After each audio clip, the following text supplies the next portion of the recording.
If and when the United Nations Security Council and this great assembly decide Indonesia is prepared to deploy 20,000 or even more of our sons and daughters to help secure peace in Gaza or elsewhere.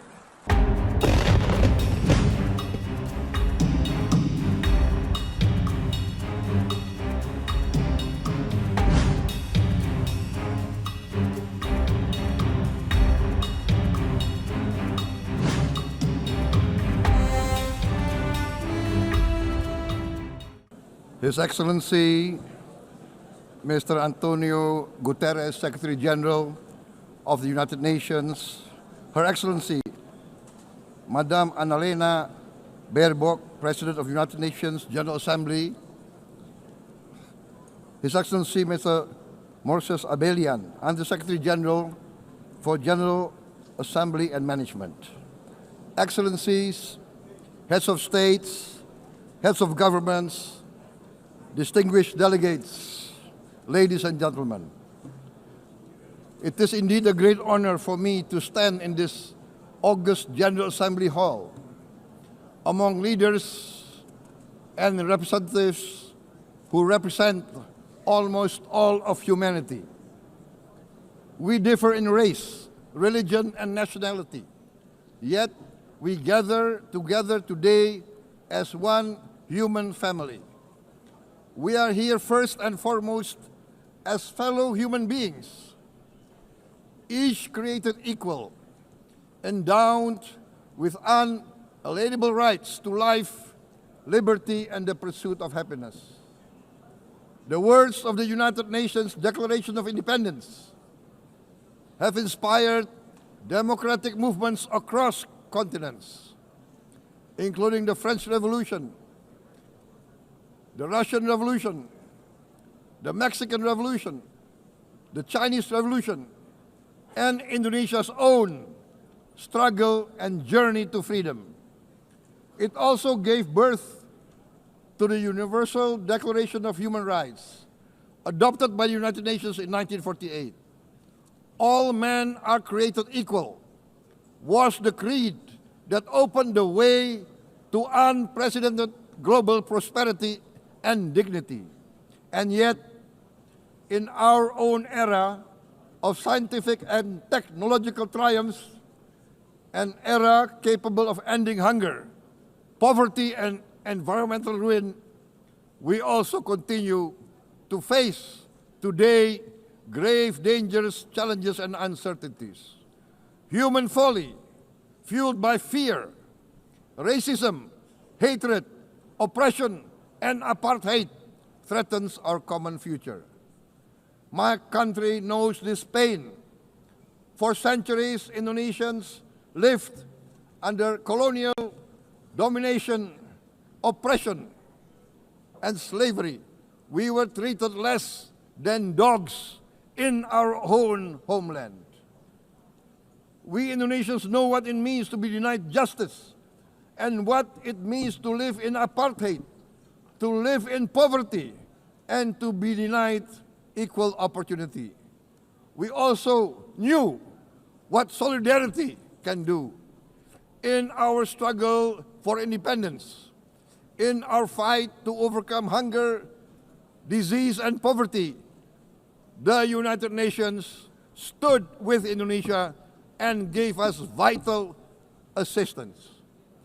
Decisions made here based on human solidarity by the Security Council and this Assembly gave Indonesia independence, international legitimacy, opened doors, and supported our early development through the efforts of the United Nations Children Fund, the United Nations Food and Agriculture Organization, the FAO, the World Health Organization, and many, many other United Nations institutions. And because of that, Indonesia today stands on the cusp of shared prosperity and greater equality and dignity. Madam President, Excellencies, Our world today is driven by conflict, injustice, and deepening uncertainty.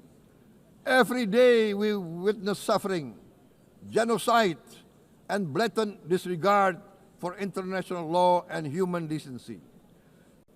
In the face of these challenges, we must not give up. As the United Nations Secretary General said, we cannot give up.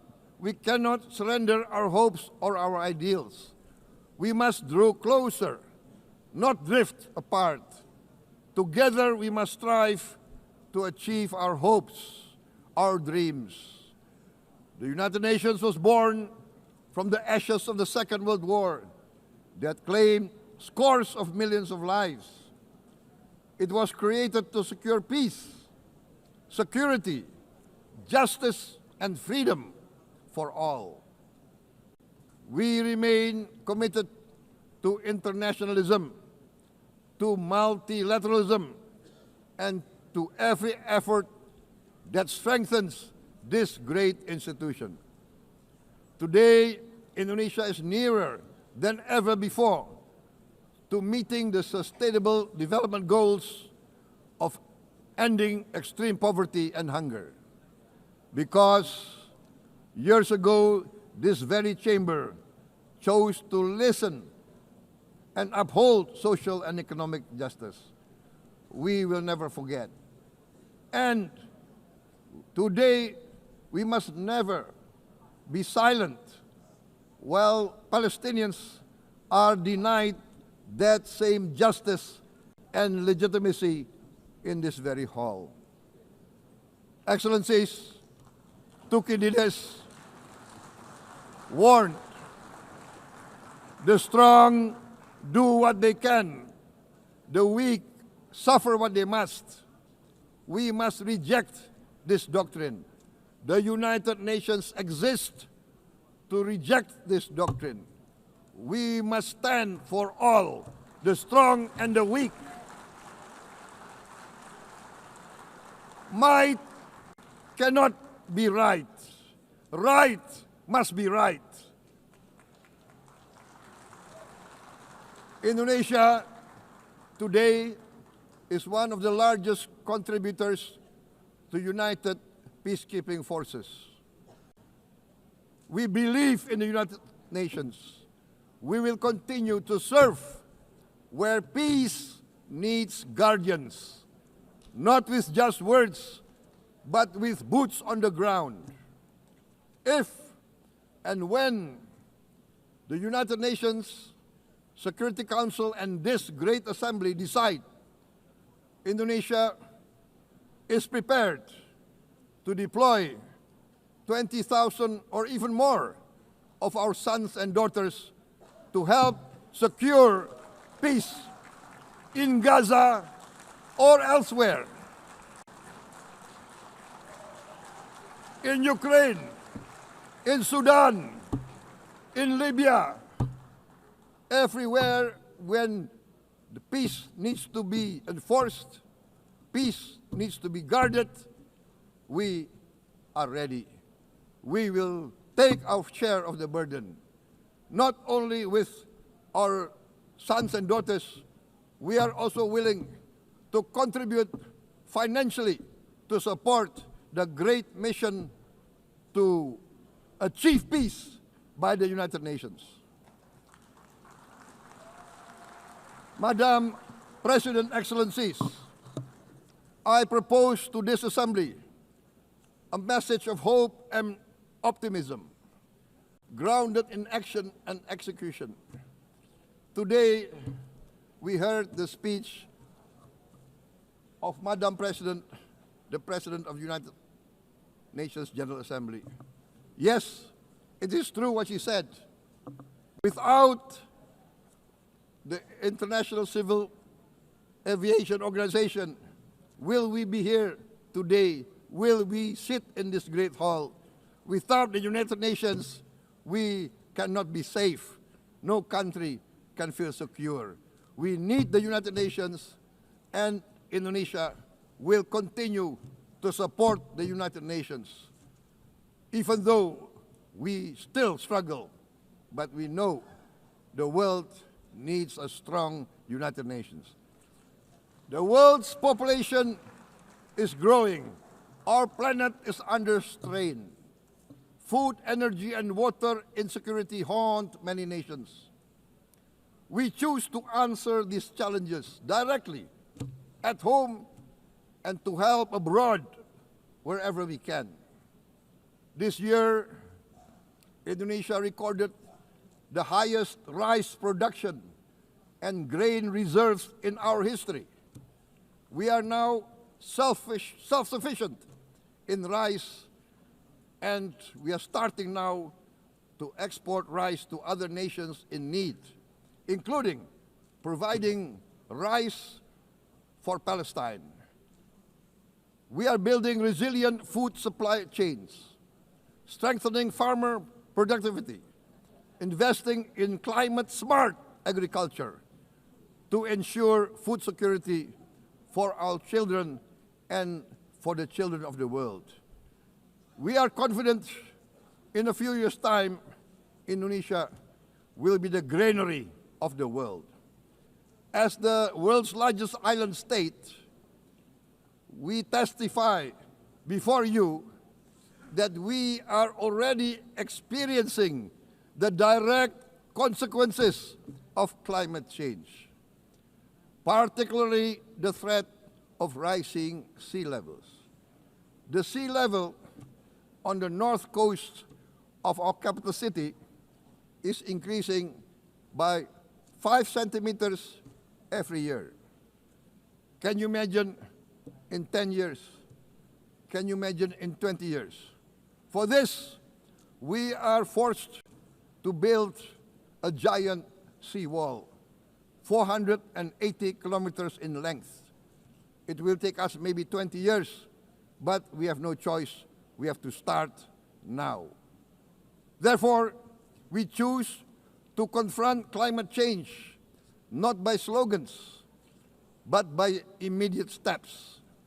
We are committed to meeting our 2015 Paris Agreement obligations. We aim to achieve net zero emission by 2060, and we are very confident we can achieve net zero emission much earlier.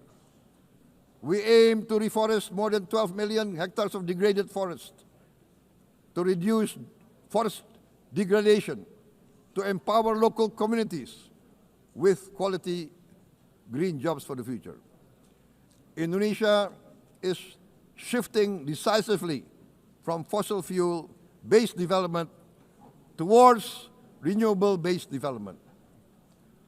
From next year, most of our additional power generation capacity will come from renewables. Our goal is clear: to lift all of our citizens out of poverty and make Indonesia a hub for solutions to food, energy, and water security. Madam President, Excellencies, we live in a time when hatred and violence can seem to be the loudest voices. But beneath this loud noise lies a quieter truth, that every person longs to be safe, to be respected, to be loved, and to leave a better world to their children. Our children are watching. They are learning leadership, not from textbook, but from our choices. Today, still, a catastrophic situation in Gaza is unfolding before our eyes. At this very moment, the innocent are crying for help, are crying to be saved. Who will save them? Who will save the innocent? Who will save the old and women? Millions are facing danger at this very moment. As we sit here, they are facing trauma. They are facing irreparable damage to their bodies. They are dying of starvation. Can we remain silent? Will there be no answer to their screams? Will we teach them that the human family can rise to the challenge? Madam President, we must act now. Many speakers have said that. We must stand for a multilateral order where peace, prosperity, and progress are not the privilege of a few, but the right of all. With a strong United Nations, we can build a world where the weak do not suffer what they must, but live the justice that they deserve. Let us continue humanity's great journey of ideals, the selfless aspirations that created the United Nations. Let us use science to uplift, not use science to destroy. Let rising nations help others to lift themselves. I am convinced that the leaders of the great world civilizations of the West, of the East, of the North, of the South, leaders of America, Europe, of India, China, the Islamic world, the whole world, I am convinced they will rise to their role demanded by history. We are all hopeful that the leaders of the world will show great statesmanship, great wisdom, restraint, humility, overcome hate, overcome suspicion. Madam President, distinguished delegates, we are greatly heartened by the events of the last few days, where significant leading countries of the world have chosen to side with history, to choose the right side of history, the path of the moral high ground, the path of rectitude, the path of justice, the path of humanity, to shun hatred, to overcome suspicion, and to avoid the use of violence. The use of violence will beget violence. No one country can bully the whole community of the human family.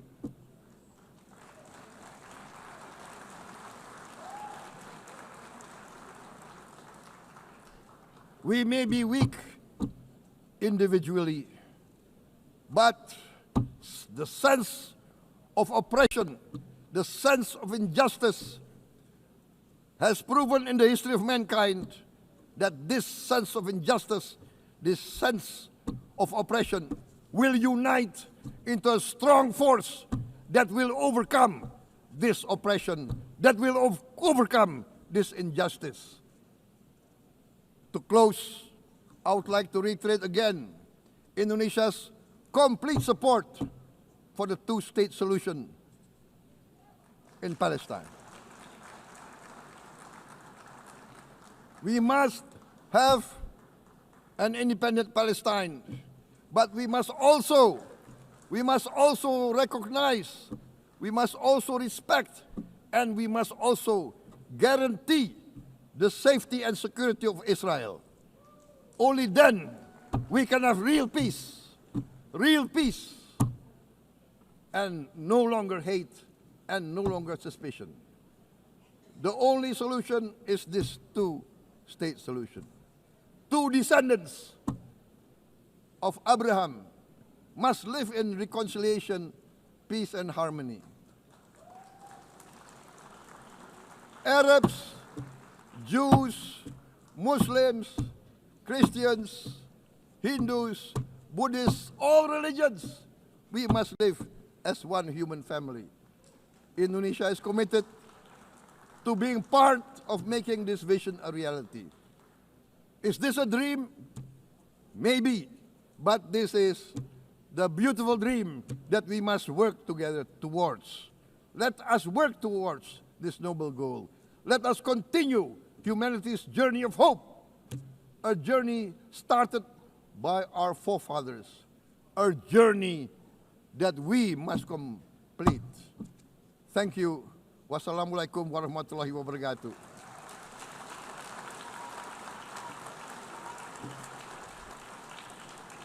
Shalom. Om Santi, Santi, Santi Om. Namo Buddhaya. Thank you very much. May God bless us all. May peace be upon us. Thank you very much.